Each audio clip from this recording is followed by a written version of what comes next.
और अब खबरों को विस्तार से देखते हैं। मंत्रिमंडल के गठन को लेकर सूत्रों के हवाले से बड़ी खबर सामने आ रही है। सूत्रों के हवाले से खबर है कि सीएम के दिल्ली दौरे के दौरान आला कमान से चर्चा के बाद मंत्रियों के नाम फाइनल कर लिए गए हैं। सूत्रों के हवाले से यह खबर भी सामने आ रही है कि मंत्रियों की शपथ को लेकर राजभवन में तैयारियां शुरू हो गई हैं। हालांकि इसके लिए अभी आधिकारिक तौर पर तिथि तय नहीं है और जल्द ही मुख्यमंत्री कार्यालय से राजभवन को आधिकारिक तौर पर इसके लिए सूचना दे दी जाएगी।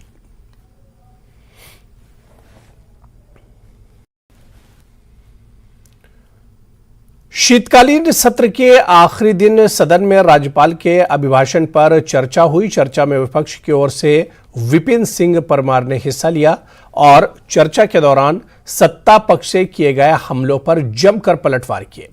उन्होंने कहा कि हिमाचल में कांग्रेस की सरकार ने जनता विरोधी फैसले किए हैं और उनके खिलाफ बीजेपी सड़कों पर उतरेगी। संस्थाओं को एक ही आदेश में बंद करना व्यवस्था परिवर्तन नहीं है। विपिन सिंह परमार ने कहा कि अभी तक मंत्रिमंडल का गठन तक नहीं हुआ है और बिना कैबिनेट की मंजूरी के संस्थान बंद किए गए। परमार ने कहा कि सरकार मजबूर नहीं मजबूत होनी चाहिए। इस दौरान परमार ने कांग्रेस की 10 गारंटियों के अब तक पूरा न होने पर भी निशाना साधा। विपिन सिंह परमार ने कहा कि हिमाचल की महिलाओं ने बटाए सिला लिए हैं। अभी तक ओपीएस 300 यूनिट बिजली और 1 लाख नौकरी के वादे पर काम शुरू नहीं हुआ।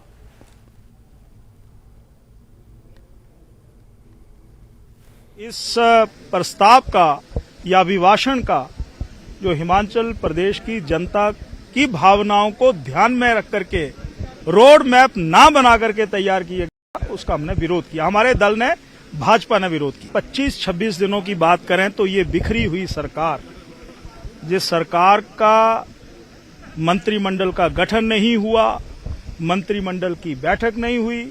हाँ, एक बात कह सकता हूं, जो श्री जयराम ठाकुर की सरकार ने हिमाचल प्रदेश की भौगोलिक परिस्थितियों के अनुसार लोगों की सुविधाओं के लिए संस्थान खोले थे, उनको ऐसी चाबुक चलाई, एक सर्कुलर जारी किया गया और उन सभी को निरस्त कर दिया। तो मैं यही कहना चाहता हूं कि ये सब कुछ लोकतंत्र के खिलाफ है, हिमाचल प्रदेश की जनता के खिलाफ है। विधायक संजय रथ ने विधानसभा में राज्यपाल के अभिभाषण पर धन्यवाद प्रस्ताव रखते हुए विपक्ष पर ताबड़तोड़ कई आरोप लगाए। संजय रथ ने पूर्व की जयराम सरकार को पलटू राम सरकार करार दिया। संजय रथ ने कहा कि संगठन के दबाव में पूर्व की सरकार सुबह के फैसलों को शाम को बदल देती थी। इसके अलावा संजय रथ ने पूर्व की सरकार पर भर्ती घोटाले के भी आरोप लगाए। संजय रथ ने कहा कि जयराम सरकार के कार्यकाल में सबसे बड़ा पुलिस भर्ती घोटाला हुआ और हाल ही में जॉय आईटी पेपर लीक का घोटाला सामने आया। संजय रथ ने कहा कि वो सीएम सुक्खू के आभारी हैं, जिन्होंने आते ही एसएससी बॉडी भंग कर दी। इसके अलावा डी नोटिफिकेशन को लेकर भी संजय रथ ने पूर्व की सरकार को कटघरे में खड़ा किया। संजय रथ ने कहा कि ज्वालामुखी में 20 पंचायतों पर बीडीओ ऑफिस खोले गए। देहरा के पंचायतों को मिलकर बीडीओ ऑफिस खोला गया, जबकि ज्वालामुखी की 51 पंचायतों को जोड़कर बीडीओ ऑफिस खोला गया होता तो वहां की जनता को फायदा होता। संजय रथ ने कहा कि पंचायत समिति भी 4 सदस्यों की बन रही थी, ये कौन सी जरूरत थी। उन्होंने कहा कि सियासी फायदे के लिए ये कार्यालय जयराम की सरकार में खोले गए और बार बार गलती करने की वजह से जनता ने आज बीजेपी को विपक्ष में बिठा दिया है।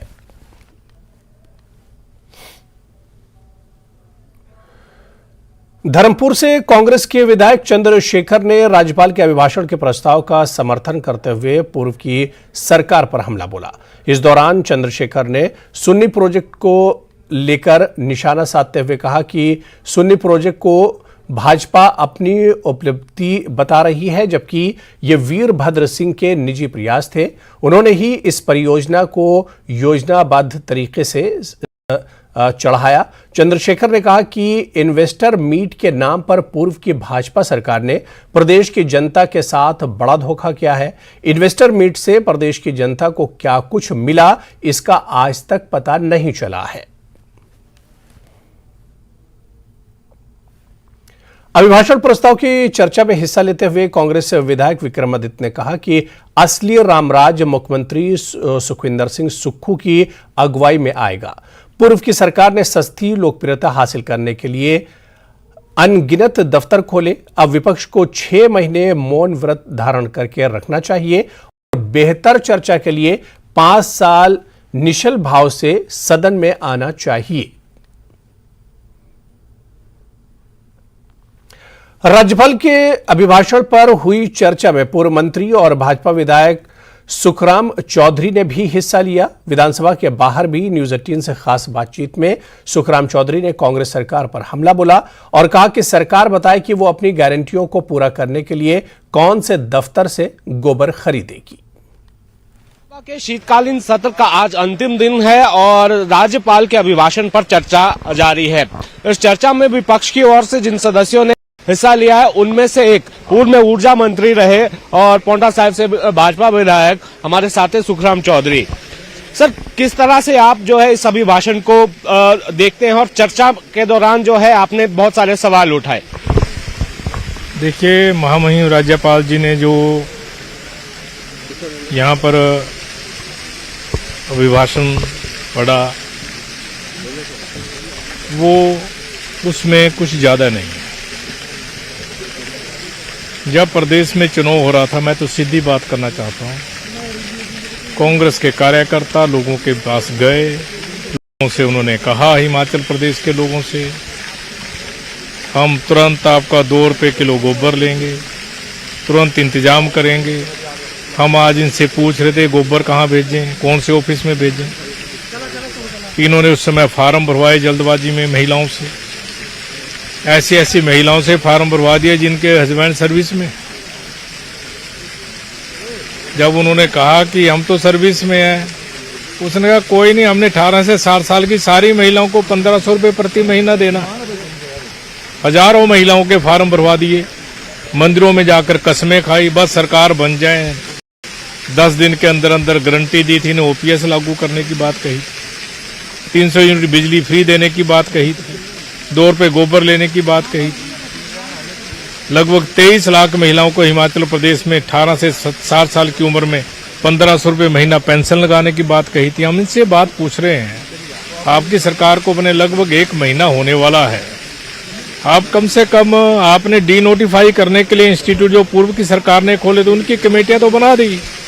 मैंने कहा अब इनकी कमेटी भी बना देते भी गोबर कैसे परचेज होना पता लग जाए। सर, सत्ता पक्ष ये कह रहा है कि आपने जो है अपने कार्यकाल के अंतिम वर्ष संस्थान खोले और जो मौजूदा जो परिस्थिति है, हिमाचल का जो कर्ज है वो इस साल के अंत तक 74,000 करोड़ के पार हो जाएगा और आपने अकेले 26,000 करोड़ से ज्यादा का कर्ज लिया। तो ऐसे में जो है बिना बजट के जो है प्रावधान किए संस्थान आपने खोले, इसलिए ये किया जा रहा है।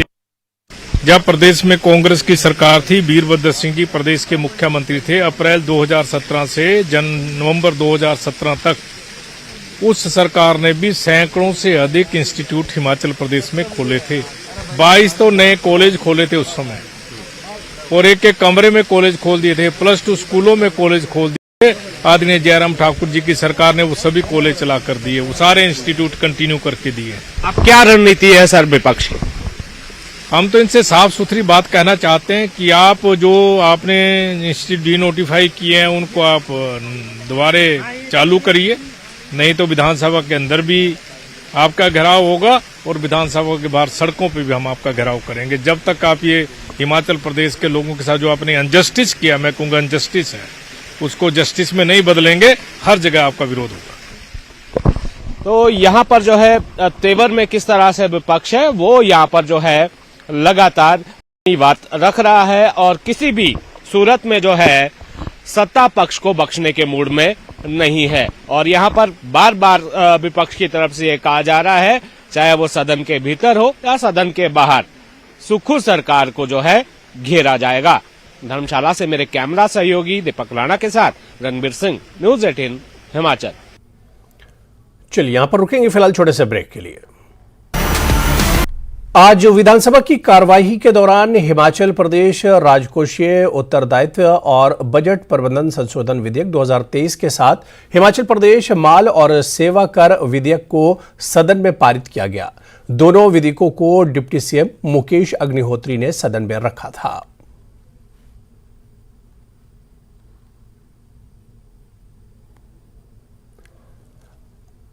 आखिरी दिन सदन की कार्यवाही की शुरुआत में ही विधानसभा अध्यक्ष कुलदीप पठानिया ने पूर्व अध्यक्ष विपिन सिंह परमार को सदन में बोलने का मौका दिया। गुरुवार को उन्होंने बोलने का मौका नहीं मिल पाया था, जिस पर उन्होंने सवाल उठाए थे। आखिरी दिन की कार्यवाही के दौरान विपिन सिंह परमार ने कहा कि बीते दिन सदन में पॉइंट ऑफ ऑर्डर पर उन्हें बोलने का मौका नहीं दिया गया और सदन स्थगित कर दिया गया था। यह सदन की परंपरा नहीं रही है। विपिन सिंह परमार ने विधानसभा अध्यक्ष को संबोधित करते हुए कहा कि आपकी वाणी और व्यवहार में अंतर नहीं दिखना चाहिए।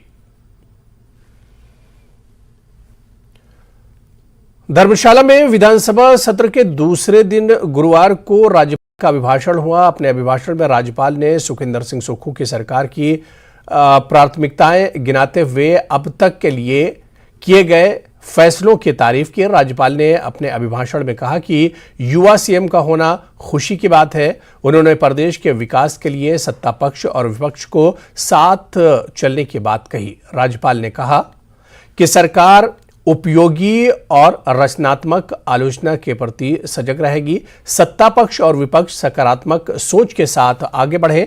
सरकार का मानना है कि ये सत्ता नहीं, व्यवस्था का परिवर्तन है। सबके सहयोग से विकास का एक नया मार्ग प्रशस्त हो। कुछ ही समय में सरकार ने कई महत्वपूर्ण फैसले लिए हैं। जीवन स्तर में सुधार, स्वच्छ प्रशासन के लिए फैसले के लिए सरकार प्रतिज्ञा पत्र को नीतिगत दस्तावेज बनाकर काम करेगी। कानून व्यवस्था बनाए रखना सरकार की प्राथमिकता होगी। प्रभावी, पारदर्शी और जवाबदेही प्रशासन तंत्र स्थापित किया जाएगा। सभी क्षेत्रों में नए रोजगार कार्यक्रमों पर जोर देगी। सरकार भ्रष्टाचार को लेकर शासन प्रशासन की दशा सुधारी जाएगी। जयराम सरकार में खुले संस्थानों को डीनोटिफाई करने का मुद्दा अब हाईकोर्ट पहुंच गया है। बीजेपी की तरफ से याचिका दायर कर सरकार के फैसलों को चुनौती दी गई है। याचिका में कहा गया है कि कैबिनेट के फैसलों को प्रशासनिक आदेश से निरस्त नहीं किया जा सकता है। भाजपा ने कहा कि जनहित में लिए गए ये फैसले वापस नहीं लिए जाते तो उग्र आंदोलन किया जाएगा। भाजपा उपाध्यक्ष संजीव कटवाल ने कहा कि भाजपा सरकार ने जनता के हित में संस्थान खोले थे, इन्हें बंद करना गलत है, जिसे सरकार को वापस लेना होगा।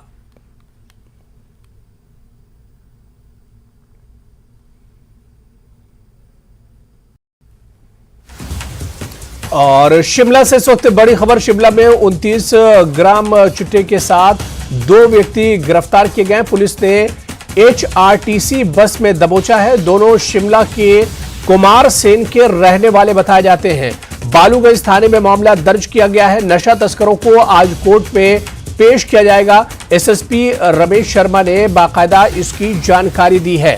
तो इस वक्त की बड़ी खबर आपको बता दें, शिमला से खबर आ रही है, जहां पर शिमला में 29 ग्राम चिट्टे के साथ 2 व्यक्ति गिरफ्तार किए गए हैं। पुलिस ने HRTC बस में इन दोनों को दबोचा है। दोनों शिमला के कुमार सेन के रहने वाले बताए जाते हैं। बालूगंज थाने में मामला दर्ज किया गया है। नशा तस्करों को आज कोर्ट में पेश किया जाएगा। SSP रमेश शर्मा ने बाकायदा इसकी जानकारी दी है।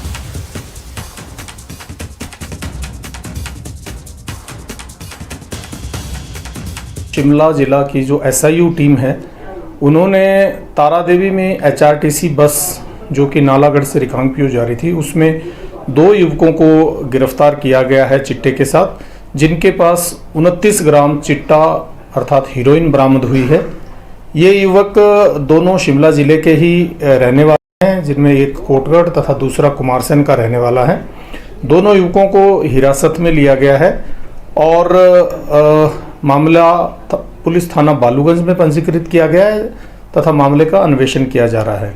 इनसे जो तफ्तीश है वो आगामी तफ्तीश कर रहे हैं कि ये लोग कहाँ से ये लेकर आए और कहाँ ये देने इसको जा रहे थे।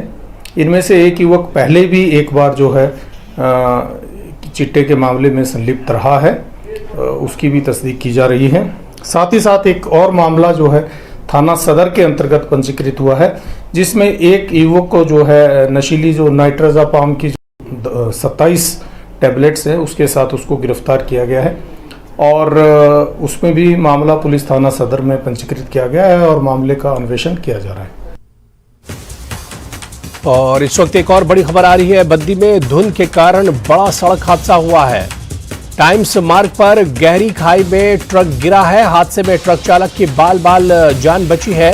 हादसे के कारण पूरी तरह से ट्रक क्षतिग्रस्त हो गया है। ट्रक मालिक को लाखों का नुकसान बताया जाता है। तो इस वक्त की बड़ी खबर आपको बता दें, बद्दी में धुंध के कारण सड़क हादसा पेश आया है। टाइम्स मार्ग पर गहरी खाई ट्रक गिरा है। हादसे में ट्रक चालक बाल बाल बचा है।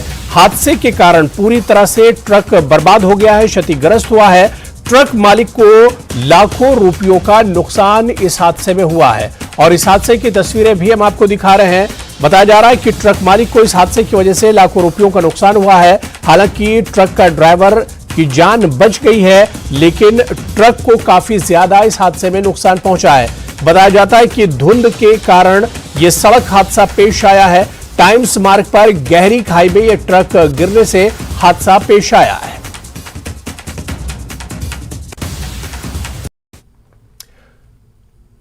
चलिए आगे बढ़ेंगे। सरकार ने टीआरएफ पर प्रतिबंध लगा दिया है। केंद्रीय गृह मंत्रालय की अधिसूचना में कहा गया है कि टीआरएफ यानी द रेजिस्टेंट फ्रंट आतंकवादी गतिविधियों को आगे बढ़ाने, आतंकवादियों की भर्ती, आतंकवादियों की घुसपैठ और पाकिस्तान से जम्मू कश्मीर में हथियारों और मादक पदार्थों की तस्करी के लिए ऑनलाइन युवाओं की भर्ती कर रहा है। गृह मंत्रालय ने कहा है कि शेख सज्जाद गुल टीआरएफ का एक कमांडर है और उसे यूएपीए के तहत आतंकवादी घोषित किया गया है। मंत्रालय ने कहा है कि इस संगठन की गतिविधियां भारत की राष्ट्रीय सुरक्षा और संप्रभुता के लिए खतरा है और इसके सदस्यों और सहयोगियों के खिलाफ बड़ी संख्या में मामले दर्ज किए गए हैं। टीआरएफ को बैन किया है, जो एलईटी की एक प्रॉक्सी है और एलईटी का एक एक्सटेंशन है। उन्हें इस बैन के पीछे मकसद है क्योंकि ये बहुत बड़े पैमाने पर टेररिस्ट एक्टिविटीज़ में इंडल्ज कर रहे थे और जो देश की सॉवरेनिटी और सिक्योरिटी के लिए हानिकारक था। ये ग्रुप जो है 2019 में खड़ा हुआ और बहुत बड़े पैमाने पर ये ऑनलाइन रिक्रूटमेंट कर रहे थे यूथ की, जिसके द्वारा वो टेररिस्ट एक्टिविटीज़ को सारा बढ़ावा दे रहे थे, इन्फिल्ट्रेशन की मदद कर रहे थे और साथ ही साथ वेपन्स और ड्रग्स जो है पाकिस्तान से उनके लिए भी हर प्रकार की मदद कर रहे थे। सरकार ने साथ साथ 2 और इनके कमांडर्स हैं उनको भी टेररिस्ट घोषित किया, इंडिविजुअल टेररिस्ट। एक सज्जाद गुल है जो जम्मू के अंदर है, जो इनके कमांडर है, और दूसरे मोहम्मद अमीन वो भी जम्मू के हैं लेकिन इस समय पाकिस्तान बेस्ड है और बड़े पैमाने पर मनी लॉन्ड्रिंग कर रहे हैं और पाकिस्तान के माध्यम से इन्फिल्ट्रेशन कर रहे हैं, वेपन्स भेज रहे हैं, ड्रग्स भेज रहे हैं और साइकोलॉजिकल ऑपरेशन सोशल मीडिया के माध्यम से, जिसके तहत वो यूथ को जोड़ रहे हैं अपने साथ। इनकी ये तमाम गतिविधियों को देखते हुए सरकार ने इनको बैन किया है और ये डिसीजन बिल्कुल सही है। इससे बड़ा ज़बरदस्त फ़ायदा होगा सिक्योरिटी को। घाटी में आतंकवाद पर कड़ा प्रहार करते हुए मोदी सरकार ने टीआरएफ यानी द रेजिस्टेंस फ्रंट के खिलाफ कड़ी कार्रवाई करते हुए यूएपीए के तहत इस संगठन को बैन कर दिया है और इस संगठन पर प्रतिबंध लगा दिया गया है। ये वही संगठन है जो पिछले कुछ सालों से लगातार कश्मीर में अल्पसंख्यक समुदाय को निशाना बना रहा था, टारगेटेड किलिंग्स को अंजाम दे रहा था और साथ ही साथ पीएम पैकेज के एम्प्लॉइज के लिए लगातार धमकियां जारी कर रहा है। आपको ये भी बता दें कि इस संगठन के तहत जो बाकी अन्य मॉड्यूल है अब उन पर भी कार्रवाई संभव हो पाएगी, क्योंकि जिस तरह से एक मॉड्यूल है जिसे फैल्कन स्क्वाड कहा जाता है जो कि इन किलिंग्स को अंजाम देता था, ये वही लोकल यूथ का ग्रुप है जो हथियार, छोटे हथियारों से वहां पे किलिंग्स करके वहां से वापस अपनी रूटीन लाइफ में चले जाते थे। तो उनके खिलाफ कार्रवाई करना भी अब आसान होगा। आपको ये भी बता दें कि 2019 में टीआरएफ की शुरुआत हुई थी जब पाकिस्तान पर दबाव बहुत था कि वो लश्कर और जैश जैसे आतंकी संगठनों के खिलाफ ठोस कार्रवाई करे, लेकिन बदले में पाकिस्तान ने एक नया ऑफशूट लश्कर का शुरू किया टीआरएफ के नाम से, जिसका मकसद ये था कि वो सॉफ्ट टारगेट्स को निशाना बनाए। ऐसे में गृह मंत्री अमित शाह भी अपनी आखिरी बैठक जो जम्मू कश्मीर पर हुई थी उसमें उन्होंने साफ कह दिया था कि सेपरेटिज्म और टेररिज्म को समर्थन देने वाले टेरर इकोसिस्टम को पूरी तरह से ध्वस्त करना होगा। तो ये उसी दिशा में उठाया हुआ एक बहुत बड़ा कदम है। कैमरा पर्सन कार्तिक के साथ शैलेंद्र वांगू, न्यूज 18 नेटवर्क, नई दिल्ली। उधर सरकार ने एक और कदम उठाते हुए मोहम्मद अमीन उर्फ अबू खुबैब को आतंकी घोषित किया है, जो जम्मू कश्मीर से संबंधित है। वो वर्तमान में पाकिस्तान में एक व्यक्तिगत आतंकी के रूप में रह रहा है।